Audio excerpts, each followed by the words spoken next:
ഇന്നലെ ഞങ്ങൾ കുടുംബത്തിലെല്ലാവരും കൂടി പട്ടം പ്ലാമൂട് PM ആ റോഡിൽ വൺ വേ റോഡിലേക്ക് ഞങ്ങൾ യാത്ര ചെയ്യുമ്പോൾ അവിടെ നിന്നൊരു ഇടത്തെ സൈഡിലൊരു ഒരു KSRTC ബസ് ഓവർടേക്ക് ചെയ്ത് വരികയും ഞങ്ങൾ പെട്ടെന്ന് വണ്ടിയിൽ തട്ടാൻ പോകുന്നത് കൊണ്ട് തന്നെ എന്റെ ബ്രദറും എന്റെ ബ്രദറിന്റെ വൈഫും ഞാനുമാണ് പുറകിൽ നിന്നത്. ഞങ്ങൾ രണ്ടുപേരും തിരിഞ്ഞ് ഗ്ലാസ്സിലൂടെ ഡ്രൈവറെ നോക്കുന്ന സമയത്ത് അദ്ദേഹം ലൈംഗിക ചേഷ്ടകളോടുകൂടി ഞങ്ങളോട് ഒരു ആക്ഷൻ കാണിക്കുകയാണ് ചെയ്തത്. അപ്പൊ പെട്ടെന്ന് ഞങ്ങളെ സംബന്ധിച്ച് അതൊരു ഒരു KSRTC ഡ്രൈവർ അല്ലെങ്കിൽ ഒരു സ്വാഭാവികമായിട്ടൊരു പബ്ലിക് സർവന്റിന്റെ ഭാഗം കൂടിയാണല്ലോ അദ്ദേഹത്തിന്റെ ഭാഗത്തു നിന്ന് അങ്ങനെ ഉണ്ടായപ്പോൾ ഞങ്ങൾ പെട്ടെന്ന് വറീഡായി. ശരിക്കും പറഞ്ഞാൽ അങ്ങനെ ചെയ്യാൻ പാടില്ല എന്നുള്ളൊരു കാര്യമാണ് നമ്മുടെ മനസ്സിലുണ്ടായത്. തൊട്ടടുത്ത് അതിനുശേഷം വണ്ടി യാത്ര ചെയ്ത് പോകുന്ന സമയത്ത് അടുത്ത സിഗ്നൽ ഓൺ ആയിരുന്നത് നമ്മുടെ പാളയത്തെ സാബല്യം കോംപ്ലക്സിന്റെ മുന്നിലാണ്. റെഡ് സിഗ്നൽ ആയിരുന്നു. അവിടെ വാഹനം KSRTC ബസ്സും നമ്മുടെ കാറും നിർത്തിയിടുന്ന സമയത്ത് അദ്ദേഹത്തോട് സംസാരിക്കുമ്പോൾ അതിനേക്കാൾ വളരെ മോശമായിട്ടുള്ള രീതിയിലാണ് അദ്ദേഹം സംസാരിച്ചിട്ടുള്ളത്. ആ വീഡിയോയിൽ തന്നെ കാണുന്നത് പോലെ വളരെ മോശമായ രീതിയിൽ അദ്ദേഹം നമ്മളോട് സംസാരിക്കുന്ന ഒരു രീതി ഉണ്ടായി. ഈ വിഷയം എന്തുകൊണ്ടാണ് ഇങ്ങനെ കാണിച്ചത് എന്നുള്ള രീതി ചോദിക്കുമ്പോൾ എനിക്ക് നിങ്ങളെ പേടിക്കേണ്ട ആവശ്യമില്ല, നിങ്ങൾ ആരായാലും എനിക്കൊരു കുഴപ്പവും ഇല്ല എന്ന് പറയുന്ന രീതിയിൽ അദ്ദേഹത്തിന്റെ സംസാരം ഉണ്ടായി.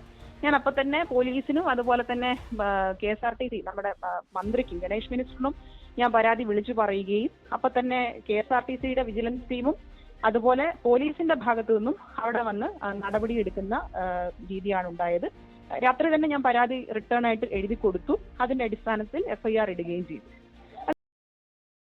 നിന്നുണ്ടായ ഏറ്റവും ഗുരുതരമായിട്ടുള്ള വീഴ്ച എന്ന് പറയുന്നത് അദ്ദേഹത്തിനോട് അങ്ങനെ നമ്മൾ ജോലിയിൽ ഉണ്ടാവൂല എന്നൊന്നും നമുക്ക് പറയാൻ പറ്റില്ല. സർക്കാരിനെ സംബന്ധിച്ചിട്ടുള്ള ഒരു വിഷയമാണ്.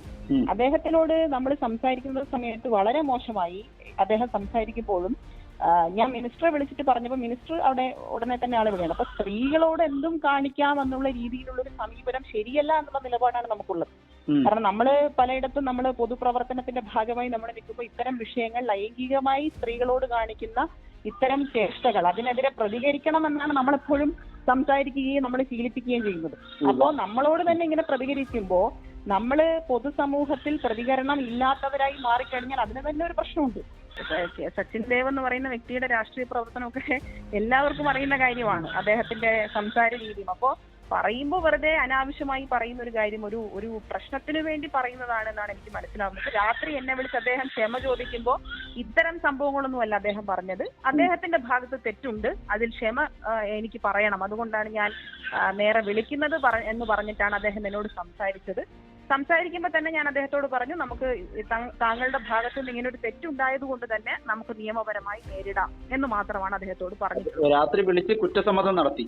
അതെ, രാത്രി വിളിച്ച് എന്നോട് ക്ഷമ ചോദിക്കുന്ന ഒരു സാഹചര്യം ഉണ്ടായി. അദ്ദേഹത്തിന്റെ തന്നെ ഒരു ബൈറ്റ് അദ്ദേഹം പറയുന്നുണ്ട്, ഞാൻ നേരെ വിളിച്ച് ക്ഷമ ചോദിച്ചു എന്ന് അദ്ദേഹം തന്നെ പറയുന്നുണ്ട്. എന്നെ വിളിച്ച് ചോദിച്ച സമയത്ത് ഞാൻ പറഞ്ഞു നമുക്ക് നിയമപരമായി അതിനെ നേരിടാം എന്നാണ് അദ്ദേഹത്തോട് പറഞ്ഞത്.